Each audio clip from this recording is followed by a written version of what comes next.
Hey, Sonny Jack, it's time for Dot Booger's Picks of the Weeks, plural, because I missed last week. So I've got a couple of weeks of listening highlights to share with you.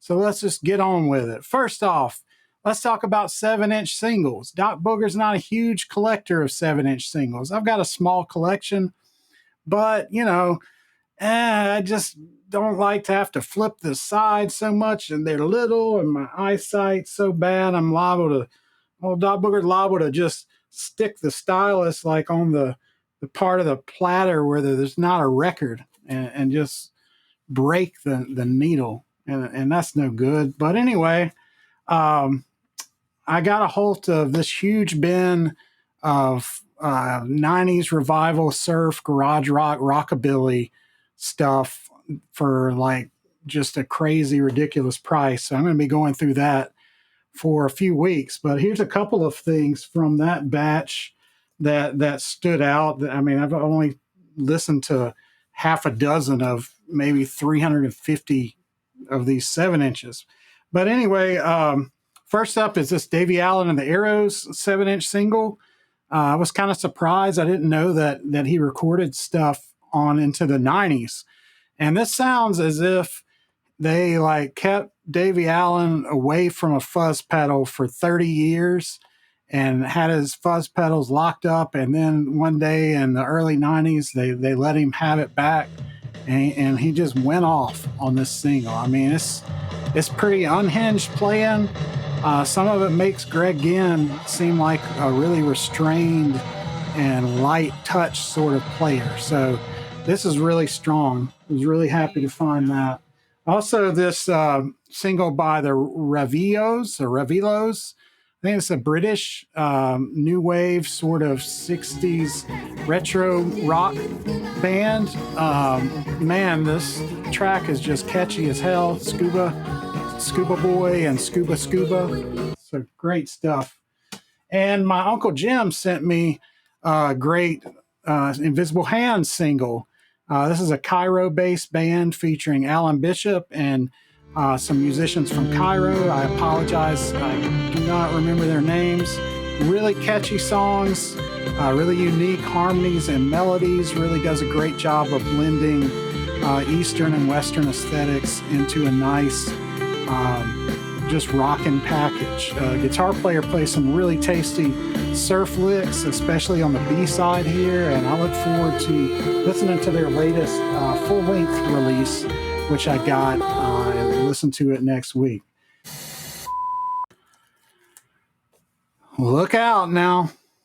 It's the new Sleepytime Gorilla Museum album of The Last Human, hot off the presses, Jack. I think this just came out today, or maybe a couple days ago. I got it a few days early, listened to it this week, and oh boy, this is probably the best new prog rock album I've heard in ages.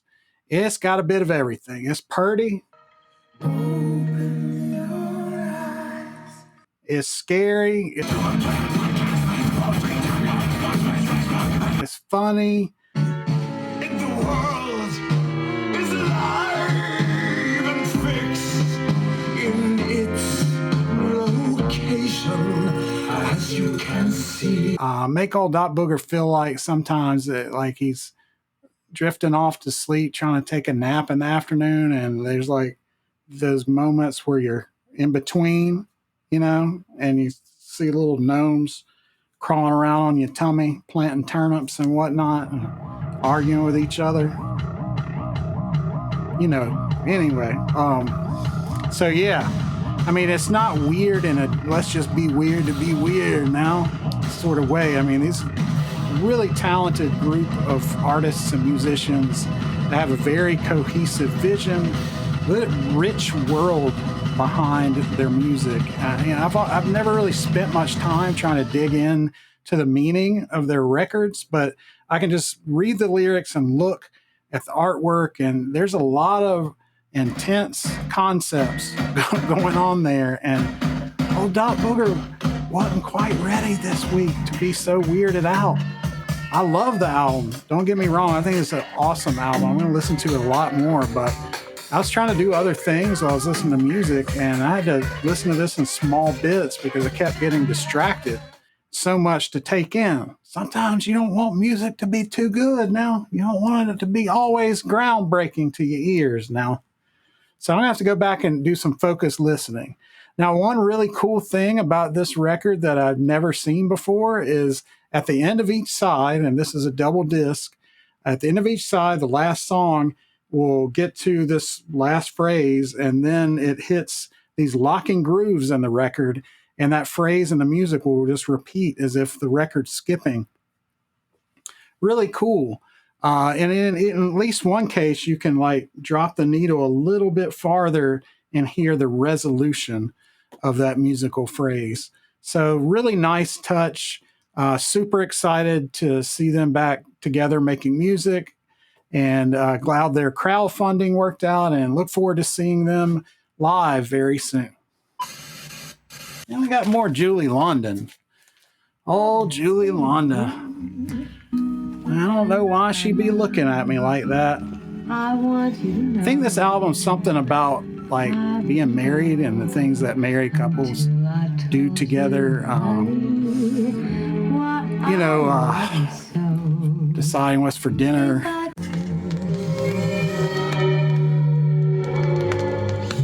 Make me feel so good.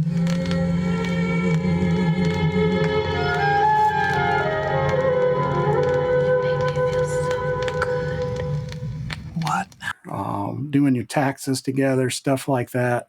Oh, you're so bad. Kind of startled me now. But then, like, maybe the third or fourth song, she don't do that no more. It just felt like something missing now. A room with a view with you.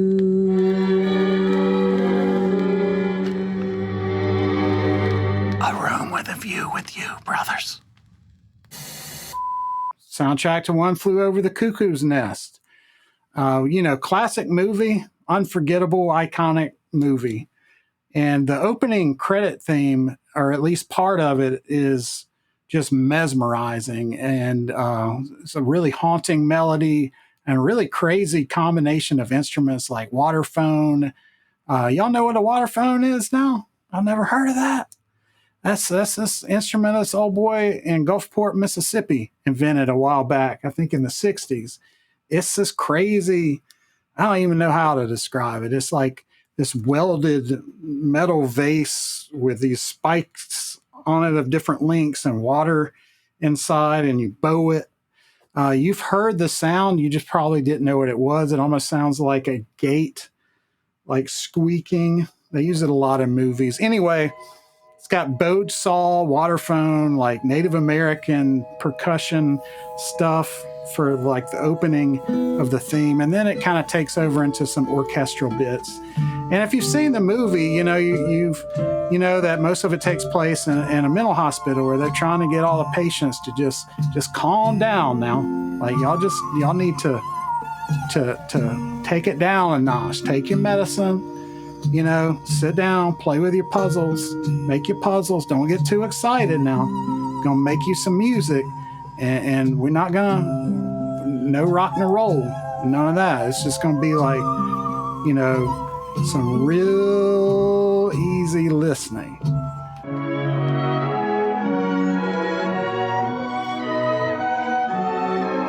I mean, some of it kind of touches into Exotica, where they'll have some Hawaiian, like steel guitar.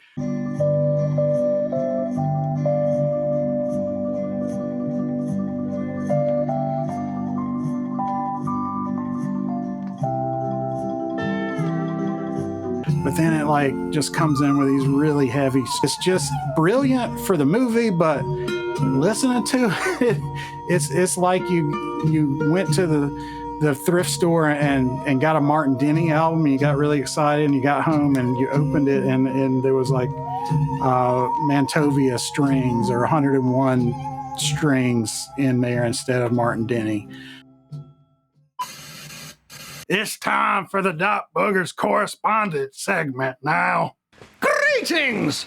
I am Dr. Milo T. Pinkerton III, musicologist and professional supervillain. I have just evaluated the 1976 Thin Lizzy album Jailbreak for Dr. Booger, and I'm delighted to relate that it contains plenty of helpful, not to mention hard-rocking advice pertaining to the task of breaking out of a maximum security prison.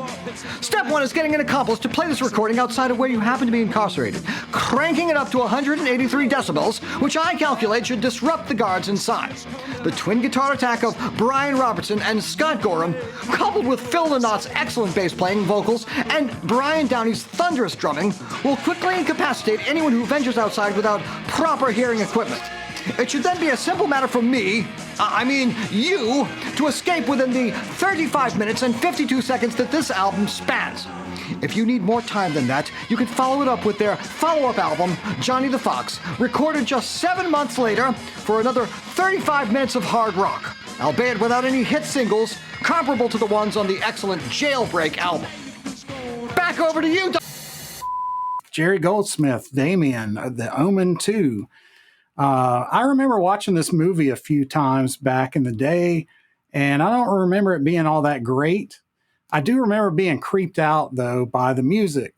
Music is really intense. Listening to this record, it'd give old Doc Booger upset tummy.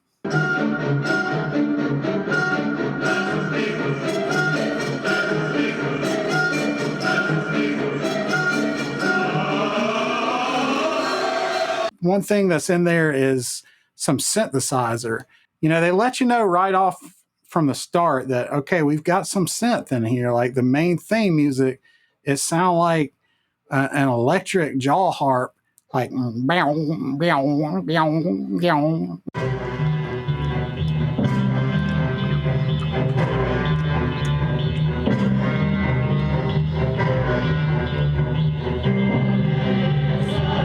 now and then you'll hear the synth like blended in with the strings. It's not like a huge feature.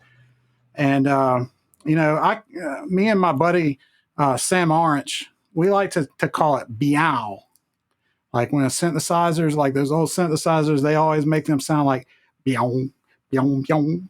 So there's some BYOW parts in here that are placed in moments where it's like,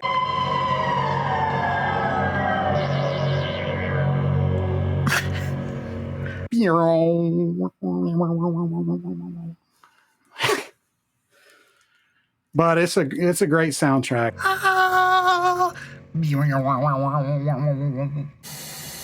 Then we got old Hany Mahanna with the Miracles of the Seven Dances. Jack, man, this old boy goes off on that organ. I believe he's modified this organ to have microtones to suit, some of the Egyptian melodies and modes that he's playing in and scales and whatnot. Man, there's some sick percussion breaks on this album. Killer record.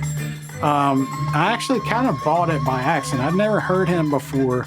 I thought that I was buying this other, I thought it was an Omari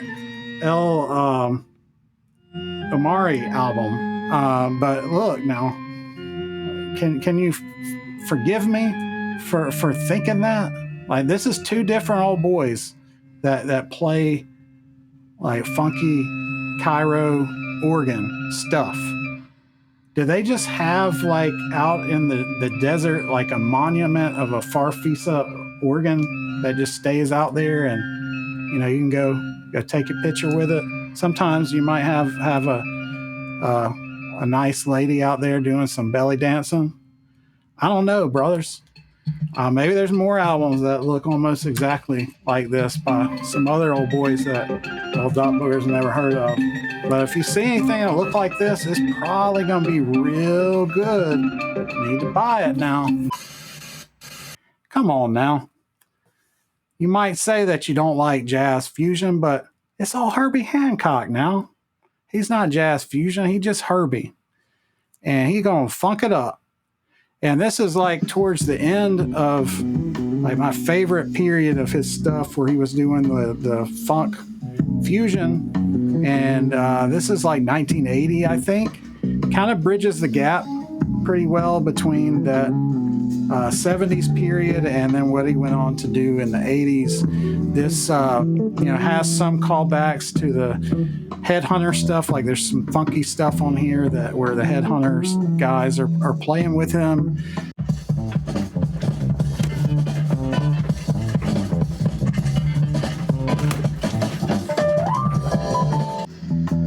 There's even some sort of acoustic, more classic jazz stuff where he brings in some heavy hitters, like Ron Carter and others, and sort of mixes it up with some of his synth stuff, and that stuff's pretty cool too. Favorite track on here is Textures. It's the last track. Herbie does everything on it. It in equal parts reminds me of that old arcade game, that Sega game Outrun, where you'd be driving along in Ferrari and you could change like the radio dial. Equal parts reminds me of that, and kind of reminds me of Chick-fil-A for some random reason. Chick-fil-A, it's good. You like it. It's so good. Chick-fil-A. Yeah. This looks like it might be the cover of a Sepultura album, but it's not too dangerous now. I mean, you might hear some wild birds that's going to peck at you. You might hear some real, energetic drum beats and crazy percussion, but they're not gonna hurt you now. They want to entertain you and get you ready for your feast, so you can eat your poi and your roasted pork and whatnot. I like these better than Martin Denny albums because of the recording aesthetic. For one, they recorded a lot of these Arthur Lyman albums out in this outdoor amphitheater in Honolulu that has this big aluminum dome, and legend has it that they would wait until late at night when everybody's gone to bed, and they would record these albums out there, and they just sound amazing. Like, it's just some of the best sounding percussion recordings ever, and especially on this one, the orchestrations and the tune choice and track sequence is just perfect for me. Like, this is my favorite Arthur Lyman album. This one has a cool cover, not nearly to me as good as the first one. Another soundtrack, Les Baxter, The Dunwich Horror. Oh boy, Jack. Woo-wee. Man, this thing is smoking hot. And, the theme, main title theme music is so catchy and brilliant. And the orchestrations it's Les Baxter, man. It's like Les Baxter in top form. He must have been, jacked up and excited about it, Jack, when he started doing soundtracks. This movie, I saw it back in the day, and it was pretty bad. Now, probably be fun to go back and watch it, but man, this pressing is killer. This soundtrack is killer. It's just about the pick of the week now.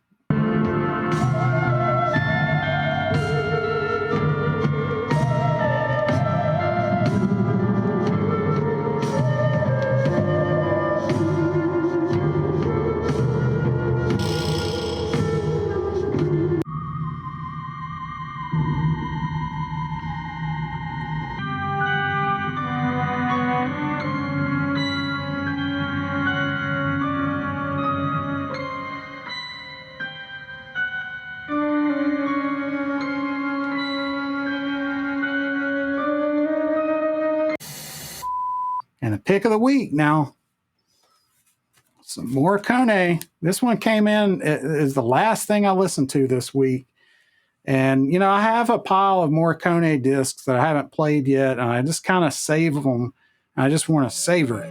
And this is a compilation of some of his Western stuff. This is a late 70s French compilation. And it features some of the lesser watched things like Duck You Sucker,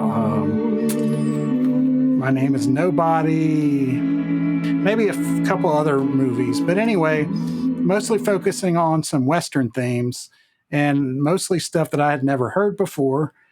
And, you know, when you think of Morricone Western, or at least when I think of it, often I'll think about the good, bad, and the ugly, you know, the really twangy, like raw, like sort of dirty sounding stuff. And, you know, of course, like the operatic, like dramatic pieces in there too. But that's not what all of his Western stuff sounds like. This features like a lot of other sounds. I mean, even some jazzy bits, some bits that sound kind of comedic. Definitely shows a full range of his styles. And the Duck You Sucker theme on here is just so good, man. I had to listen to it several times. Like, it just got stuck with me. And like, there's this break where the wordless vocals are doing like a slow melody, and then under it, it's got these really weird counterpoint wordless vocal, like something that you would hear Brian Wilson do. It's just crazy, man. Just such beautiful music. The theme to My Name is Nobody is great, kind of comedic music. And I mean, I don't think there's a single bad track on this compilation. So this was a winner now. All right, now that wraps it up for the weeks. Hopefully I'll be back with you next week. I won't have to cover so much ground. Until then, I'm looking forward to going to seeing some wrestling tonight with my buddy Sam Orange. We're going to go look at the No Surrender pay-per-view event.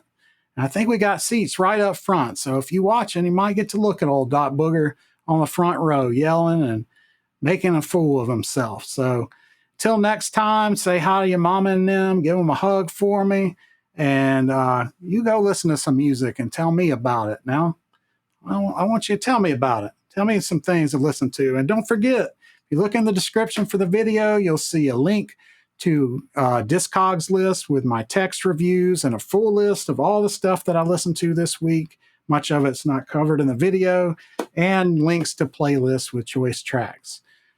See ya.